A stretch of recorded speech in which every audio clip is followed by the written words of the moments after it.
Good morning. This is Listen to VOA, Japanese English listening material site with transcript. There is the Juche idea in the North Korea. To say it simply, Kim Jong Un thinks in his head. So the people are limbs and support him with money and labor. This idea seems to have pervaded Japan as well. In South Korea, the president is said to be a follower of this idea. I know that there are 4 professors at Ryukyu University as leaders of this idea and also at other universities. Also at the UN. History teachers often go to the Faculty of Education or the History Department, but of course they will teach their children the teachings of the professor they learned.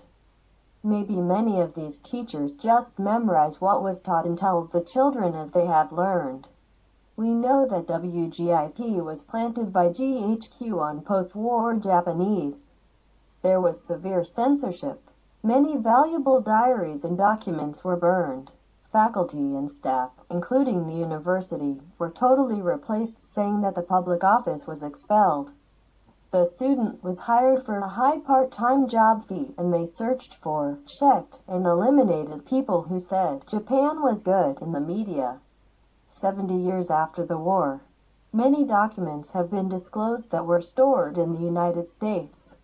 Even in Japan, hidden and preserved books are finally seeing the eyes.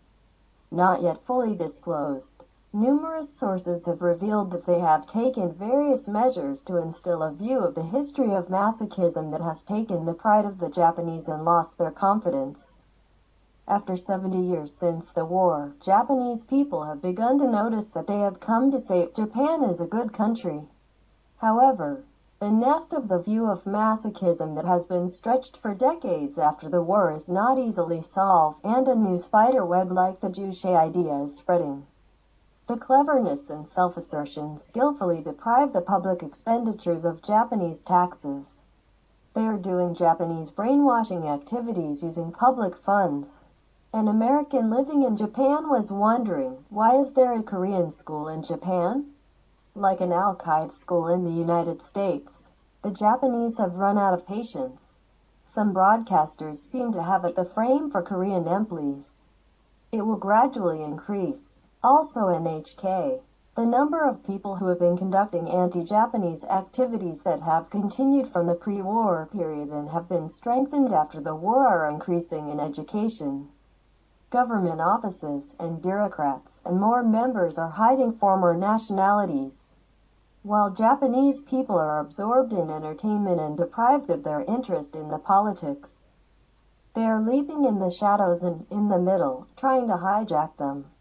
Looking at the history of South Korea, the president has declared that National Foundation Day will be a different year from now.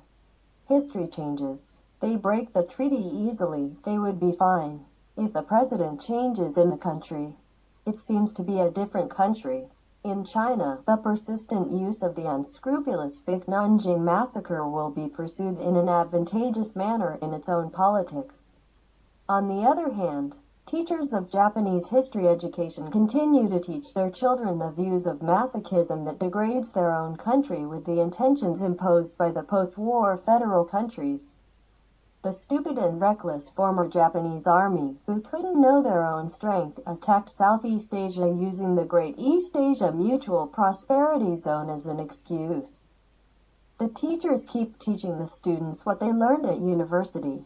It seems to be post-war public education that is still censored even among freely spoken YouTube. The teachers who do not think on their own head keep to teach on YouTube without knowing or ignoring what is obvious that a lot of people, including the United States, now research what WGIP and GHQ have done. Interpretation changes from a standpoint. If you were born, raised and wanted to teach history in Japan, why not review history? Is the old Japanese Army's Greater East Asia Co-Prosperity Zone an excuse for war?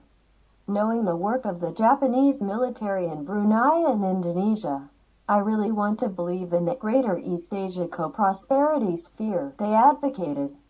I don't think you can do such a hard thing otherwise.